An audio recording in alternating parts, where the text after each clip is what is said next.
The average American Democrat lives in a world that is not real. If you are a human being, you sit down, you watch CNN at night, MSNBC. When Democrat politicians speak, you listen. You go to a university system with a bunch of communist professors. You watch awards shows. The Grammys were just on. You turn on the NFL on Sunday. You occupy a world of make-believe, and you probably don't even realize it. That's the most stunning thing about all this stuff. These people, they're 100% sure about things that are totally insane and wrong. And a big part of this is because of communism and its devotion to lies. Communism has never been popular, ever. I'm talking about in nations as a whole. Even in the Soviet Union, the original place that started it all, the Bolshevik Revolution. Even then, even though the communists won, it was not popular. It was never popular there. It was never popular anywhere. It's a sick, demonic religion of destruction and domination. Nobody really likes that. I shouldn't say nobody. Populations as a whole don't really like it. So if you're a sick, demonic religion of destruction and domination and you want to destroy everything and everyone, how do you sell that idea to people? That's a tough sell, right? Hey, elect me and I'll ruin your way of life. Probably kill you too. That's a tough sell, right? So they lie. And it's natural for them. In fact, it's just baked into the cake. They lie about everything all the time. Bold-faced lies, or bald-faced, I don't know how to say that, but black and white lies. Whatever they say, it's not true, it's not real, and they admit it with each other. You can tell by memos, letters they've written to each other, recorded conversations they have. They'll constantly say things like, well, we can't let them know what we're doing. Well, we have to hide what we're doing. They understand their religion is sick and demonic and horrible, so they lie. Your liberal Aunt Peggy, she genuinely believes that big amnesty deal and handout to foreign nations, she genuinely believes it was a border security bill. Folks, we've got to move past this toxic politics. It's time to stop playing games with the world waiting and watching. And by the way, the world is waiting, the world is watching. They are waiting and watching what we're going to do. We can't continue to let petty partisan politics get in the way of our responsibility. Yeah. I know you saw this little interview with Kamala Harris. Now, keep in mind, we already had Josh Hammer on the show. You already heard just a little brief snippet of the endless legal trouble Trump is in. He's got like 8,000 trials in New York, Georgia, and D.C., endless lawfare waged against the likely Republican nominee by the DOJ of a nation. It is, look, it's an overused phrase by this point in time, but it really is banana republic stuff. You would wake up one day and you'd look on your phone and you're checking the news and you'd see, hey, honey, did you see Rwanda? They arrested the political opponent of the president. Only that's here in America. And so Dome goes on TV and warns that this might happen? Former President Trump has made clear time and time again, his fight is not for the people. He fights for himself. He openly talks about his intention to weaponize the Department of Justice. I know you're screaming at the television, they're already doing that. I know you know. Remember, we're not talking about you. Liberal Aunt Peggy, she really believes that. She, in her mind, nothing's been weaponized against Trump. No. But if Trump gets elected, he'll weaponize things. I know that's insane, and I know it's hard to wrap your mind around, but keep in mind, sane people can't understand insane people. I can't understand them. You can't. Your liberal Aunt Peggy lives in a world of make-believe. I wanted to bring this up because there's a little bit of a personal feeling I have for this. And you know, have I ever come on here and talked about a celebrity death? This is not something we do. We don't do pop culture stuff. But, well, this is a little sample of Toby Keith.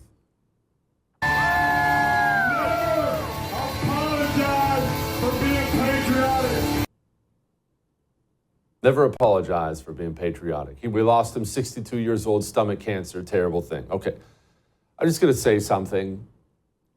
Maybe it'll hit home for you, maybe it won't, but back after 9/11 in this country, many of you will remember this, but back after 9/11, there was a lot of emotion going on around this country, a lot of emotion.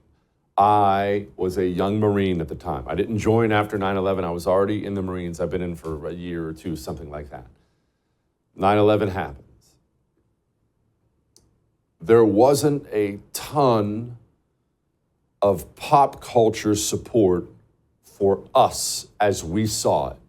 When we went to Kuwait and got ready to go into Iraq for the invasion, we did not feel really any, or I should say very much, pop culture support. We didn't feel like celebrities, like the entertainers, musicians, movie stars, but we didn't feel like they were speaking for us. In fact, we felt like they hated us. But Toby Keith took a totally different route than almost everyone in the music industry. He chose to write songs like Courtesy of the Red, White, and Blue, American Soldier, patriotic songs. And, well, I'll tell you this. This was before the war officially started. We were in Kuwait, and then George Bush declared we invaded. So I was there for the very, very beginning of all this. While we were over there, we only had one working stereo in our platoon. It was some little CD player. Remember CDs? Some little CD player someone had sent from back home. That was the only music we had. We were in the desert, sand filled it up, trashed it.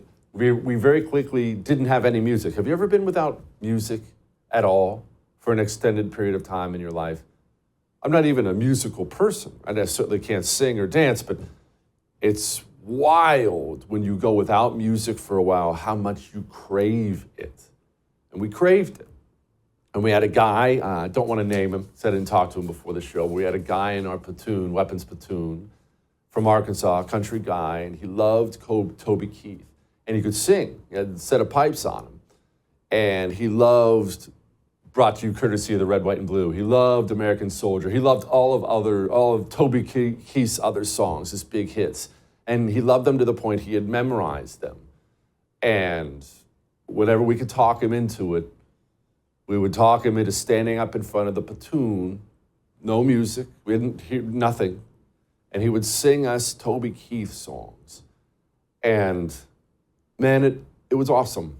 It was awesome. And it was awesome to have somebody boldly speak on behalf of America. Even though, look, I most definitely was a bit naive at the time. We probably all were. I look back on that and I saw someone who cared about the country. And that is what, look, you've heard me talk about it a million times on the show. That's what we lack now. Patriotism. Patriotism is not some side issue, not some cliche thing, oh, here we go, red, white, and blue. Patriotism, the love of your country, is the essential element in remaining a country. No matter how powerful, big, or small your country is, if your country is full of people who hate it, your country will fall. And if your country is full of people who love it, your country will probably remain.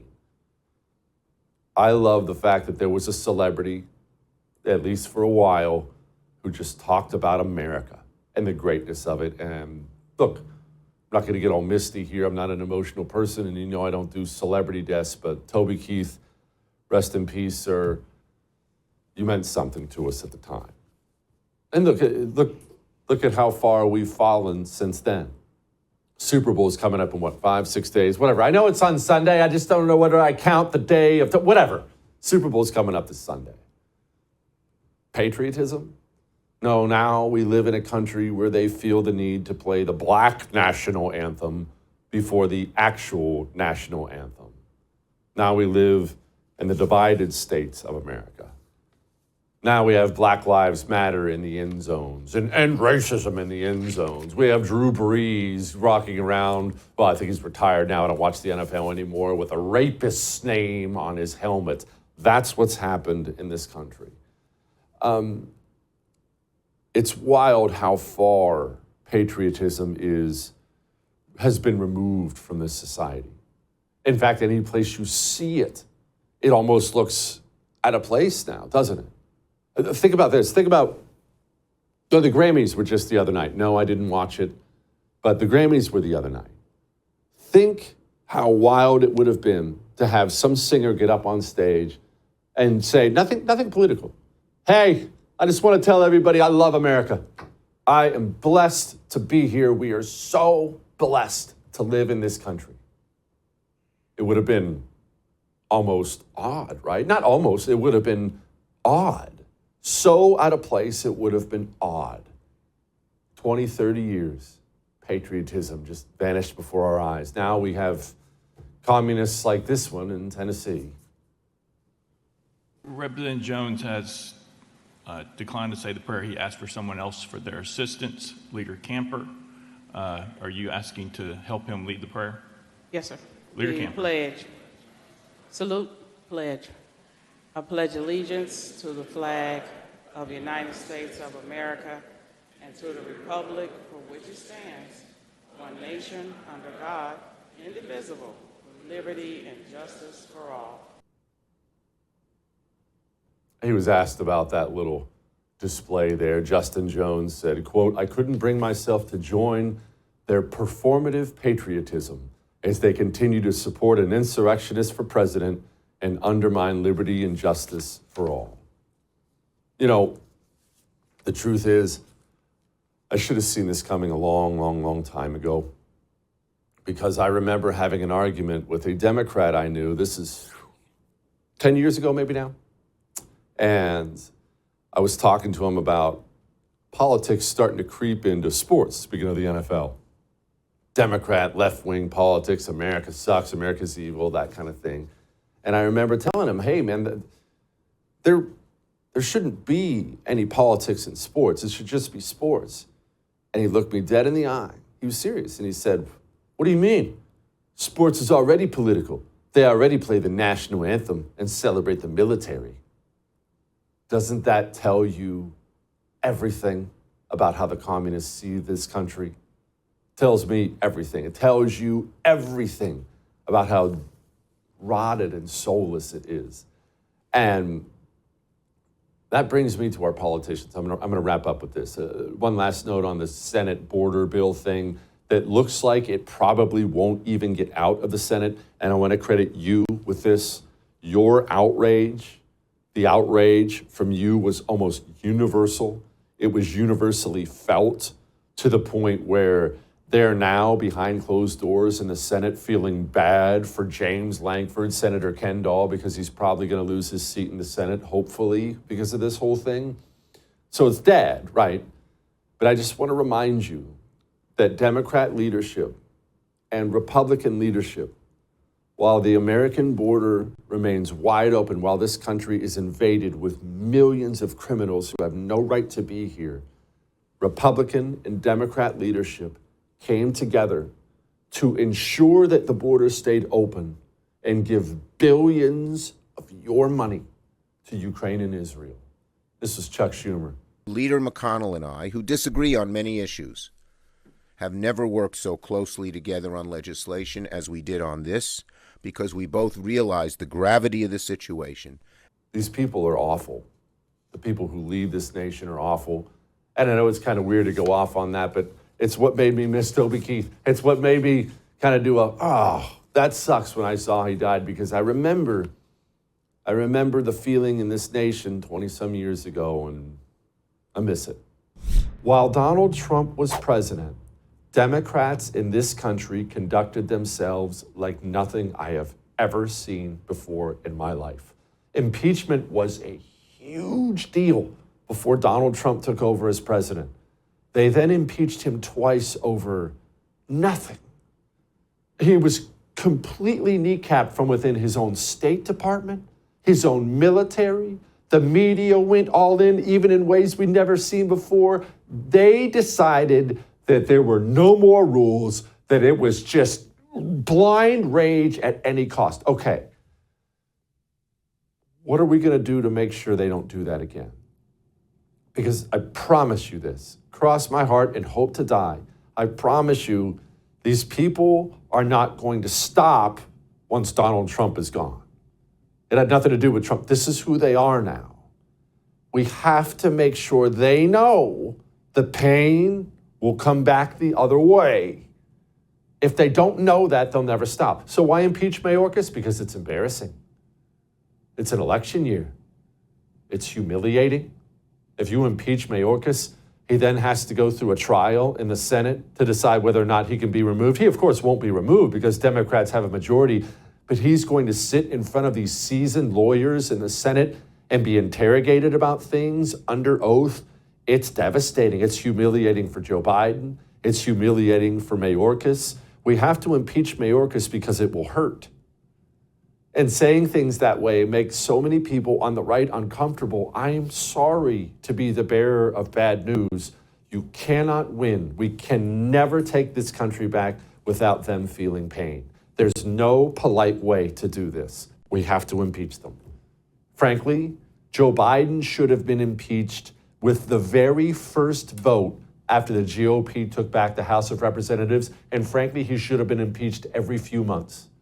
Jesse, that's ridiculous. Yes, it's ridiculous. It's over the top. I hate that we're here, but we're here.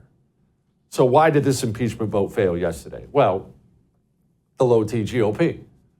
All it took was a few defectors.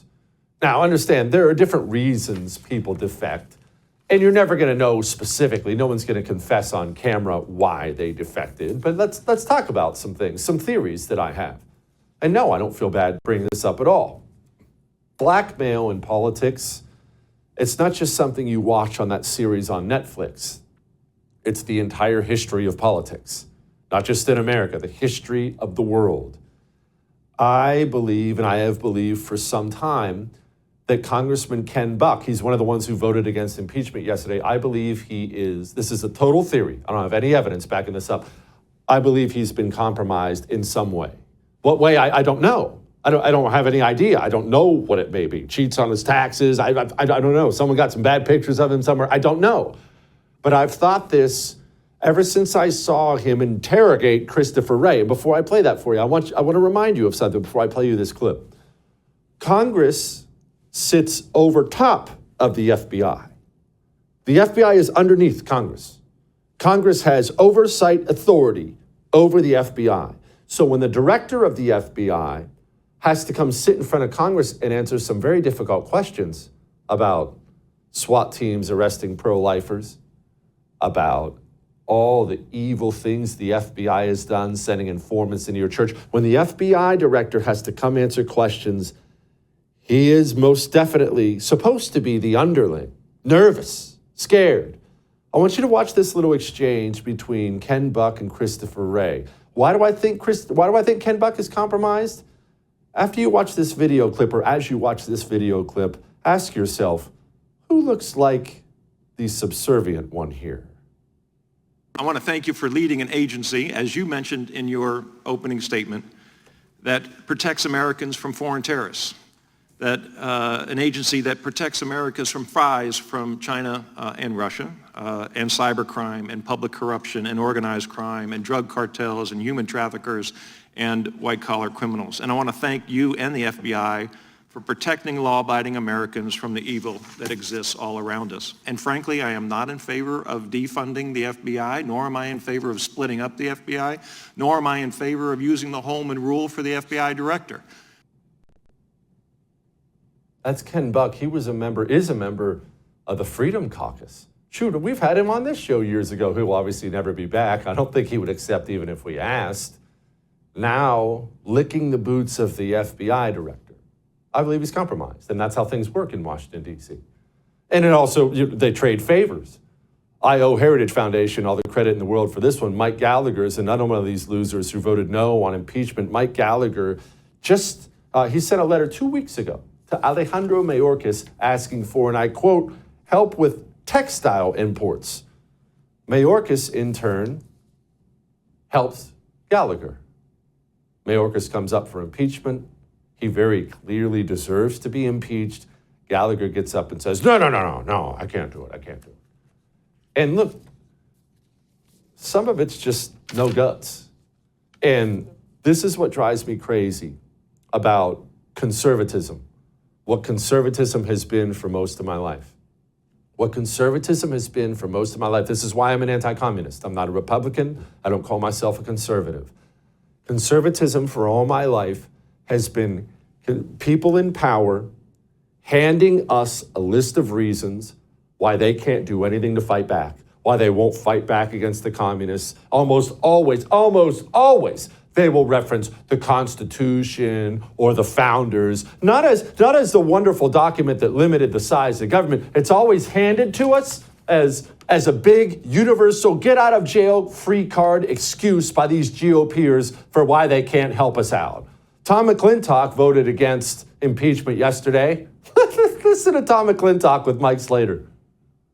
Mayorkas is guilty of maladministration, neglect of duties, malfeasance in office, but these are not impeachable offenses. And we know that because the American founders specifically rejected them at the Constitutional Convention. And the reason was they didn't want impeachment twisted into a weapon for political grievances. Well, then the next time the Democrats have the majority, I think we can expect this definition to be turned against the conservatives on the Supreme Court and any future Republican administration. And there will be nobody there to stop them, because Republicans have then signed off on this new and unconstitutional definition of impeachment.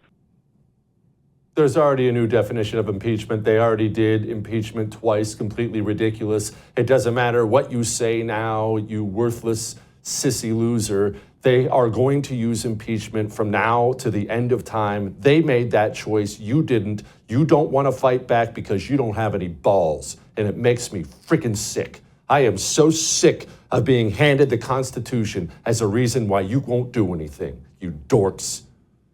I will say this, though, as we finish this up on better news.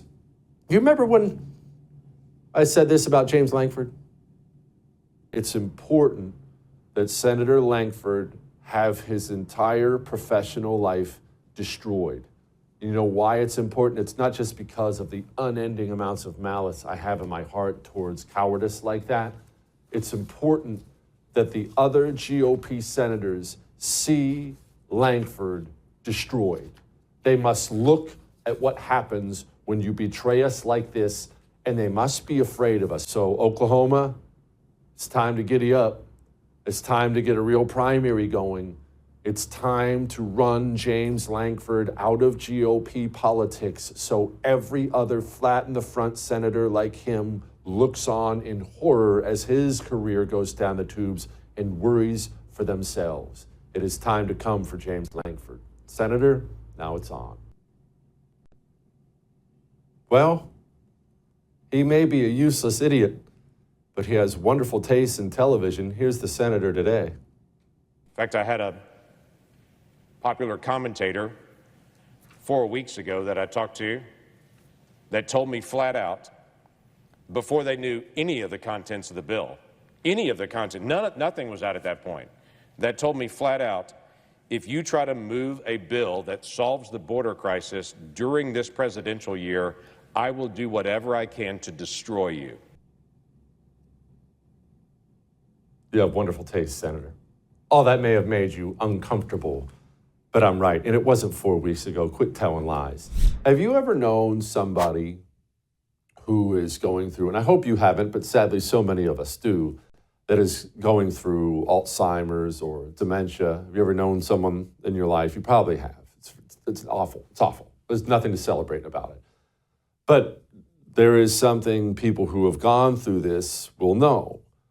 Oftentimes, the person who's struggling with this will begin to recall things from way earlier in their life as if they happened yesterday. And it actually gets worse as they get worse, as the condition gets worse. You'll have, well, I'm not going to name names. That's not my, somebody I knew, older, as she got worse and worse and worse, when you got with her, she would tell you, when you sat down with her, she would tell you about something that happened from her teenage years, learning how to drive. And yesterday I was driving with my dad. It happens.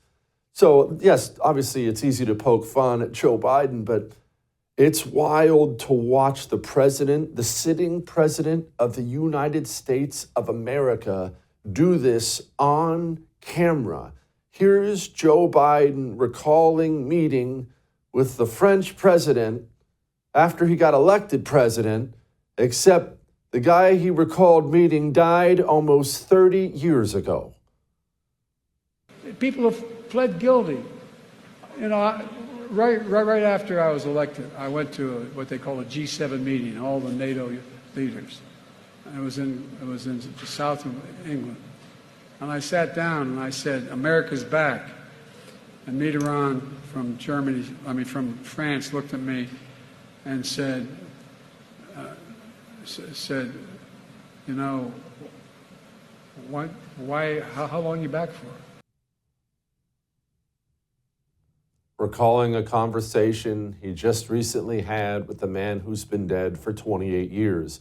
Don't think that's some kind of a one-off. We now have reports that at not one but two fundraisers, he recalled the exact same story. The President of the United States of America is not well. And for all the disagreements I have and as much dislike as I have for Joe Biden, he needs care. He needs rest and care. People who go through this, they can't be put in stressful situations, travel all over the place, answer questions here, give speeches there. That is the polar opposite of what someone going through this needs. People who go through this need a relaxed environment to get by. They'll choose the paint colors in these care facilities for these people specifically to try to keep things calm and relaxed. The president can't do this. Oh, and I should note, he also recalled meeting with the German chancellor who had died years earlier. This is a big problem because he's the commander-in-chief and the war drums are beating as we speak. And speaking of those war drums, I had somebody talk to me recently and they asked me, they said, Jesse, do you regret serving in the Marines knowing what we know now about Iraq and all the other stuff? Knowing what we know now, do you regret serving in the Marines? And I'll be honest with you, I'll tell you, I do not. I joined the Marines because, well, for a few different reasons. One, I needed to grow up. I was a very immature young man. Not anymore, but I was a very immature young man. I needed to grow up. I wanted to serve my country. I wanted a sense of purpose. I wanted to test myself. And my time in the Marines, including Iraq, helped me do all of those things. Just because evil men who run the country and our military lie about everything at all times doesn't mean I look back and regret it. I do not. Now, that said, there are degrees of evil. Will I allow my sons to serve if it's my decision? Remember, when they turn 18, they do what they want and nothing I can do about it. But if I have a say-so, and will I allow my sons to serve? And look, everyone has a different answer. My answer is no, I will not. I will not allow my sons to serve in a military that is turning despicable and gross and hostile to them.